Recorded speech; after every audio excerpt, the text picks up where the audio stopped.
ठाकुर जी गए, ओ भैया कौन हो भैया तुम? यमुना जी बोली हम श्याम सुंदर। ठाकुर जी बोले श्याम सुंदर तो हम हैं। बोले तुम नकली भेलू पियाओ, असली हम हैं।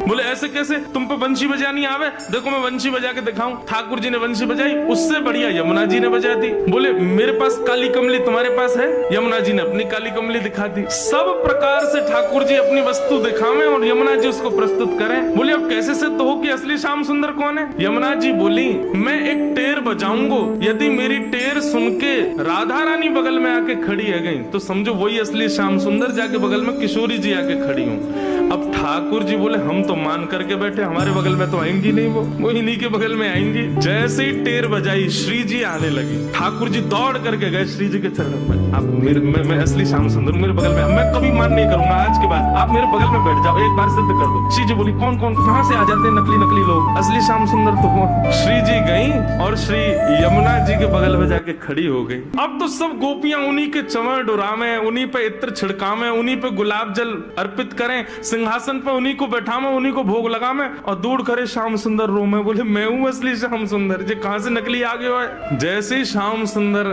रुदन करने लगे, श्री जी बोली अब ठीक है, अब मान खत्म हो गया है, अब आप बुला लो। तब यमुना जी गई, बोले श्याम सुंदर आप ही हो असली श्याम सुंदर? हम तो श्री यमुना जी, हम तो यमुना महारानी है, बस आपसे एक ही प्रार्थना है, आज के बाद वचन दो हमारी श्यामा जी को कभी कष्ट नहीं दोगे। तब श्याम सुंदर ने यमुना जी को वचन दिया, बोले आज से हम नियम लेते हैं कि जब ये मान करेंगी तब हम इनको मनाएंगे, और जब हमें कोई बात बुरी लग जाएगी तो वह भी हम इन्हीं से कह देंगे कि हमको ये बात बुरी लग गई है, मान करो आप ही, हमें ये बात बुरी लग गई, आप ही गुस्सा हो जाओ, फिर तब भी हम ही मना लेंगे। यमुना जी बोले हाँ बस यही नियम रखना, आप कभी मान मत करना, श्री जी ही मान